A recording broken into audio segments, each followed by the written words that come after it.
Imagine if every website on the internet had no design at all, just plain HTML, black text on a white background. Now imagine opening YouTube, Apple, or Netflix. You'd probably close the page within seconds, and that's exactly why CSS exists. HTML gives the website its structure. CSS gives it its look and feel. It's the language that adds colors, spacing, layouts, animation, and everything that makes a website visually appealing. And in this course, you're going to learn CSS from the ground up, step by step. Hi, I'm Farham. Welcome to the first lesson of this CSS course. This course is designed for complete beginners. You don't need any previous CSS experience because we'll build everything from scratch. Throughout this course, you'll learn how to style web pages, build responsive layouts, create modern user interfaces, and work on real-world projects that reinforce what you learn. By the end of this course, you'll be able to build modern responsive websites with confidence.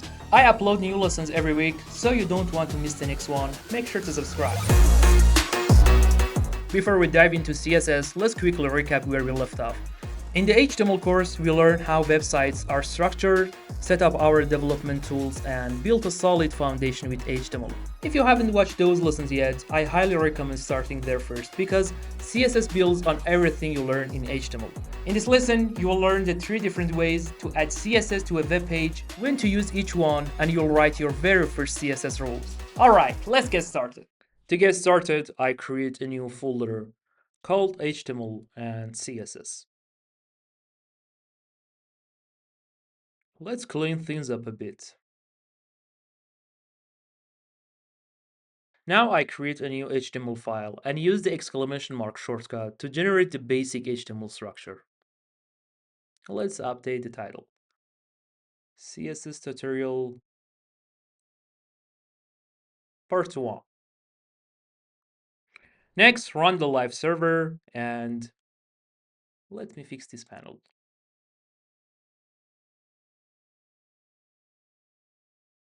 Alright. Here I add an h1 element and type home. Now let's make this heading blue. Instead of creating another file, I add the CSS directly to this element using the style attribute. Inside the style attribute, I write color, blue, and semicolon. Now the heading is blue. Great. This technique is called inline CSS because the CSS is written directly inside the HTML element using the style attribute. Here's what happens behind the scenes.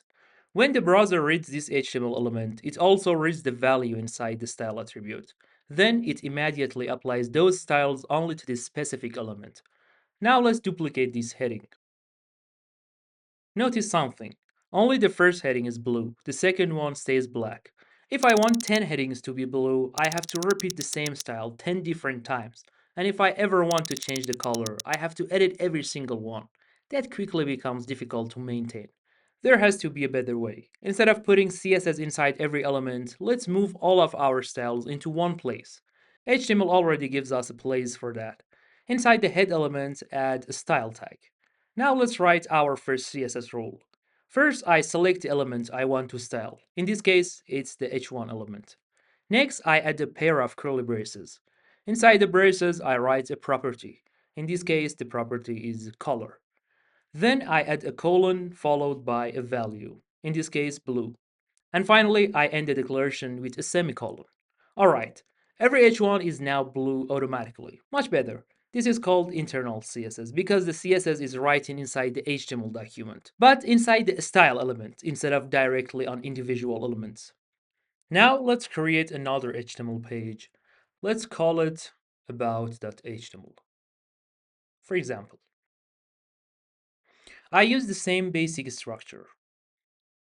Update the title and add another h1 element. About. Next, I connect these two pages. I add an A element, set the href attribute to the second HTML file, and type go to about. What? My bad. Alright. Now I open the second page. Notice something. None of these style exists here. Why? Because internal CSS only works inside the HTML file where it's written. If a website has 10 pages, I have to copy the same CSS 10 different times. Or imagine having 500 or even 1,000 lines of CSS. Now I have to copy all of that code into every single HTML page. That makes the HTML file messy, reduces readability, and repeating the same code over and over again simply doesn't make sense. Not ideal. The professional solution is to keep CSS in its own file. Let's create a new file called style.css. The file name can be anything you like, but style is the most common choice. The only requirement is that the file ends with the .css. Now I rewrite the same style in the CSS file. Color colon blue and semicolon. Back in the HTML file, add a link element inside the head. Set the rel attribute to style sheet, then set the href attribute to the path of the CSS file.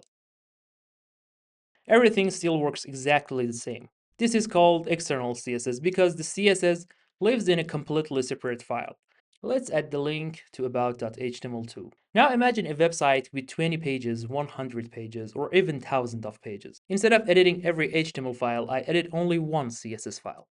Every page that links to the CSS file updates automatically. That's why almost every professional website uses external CSS.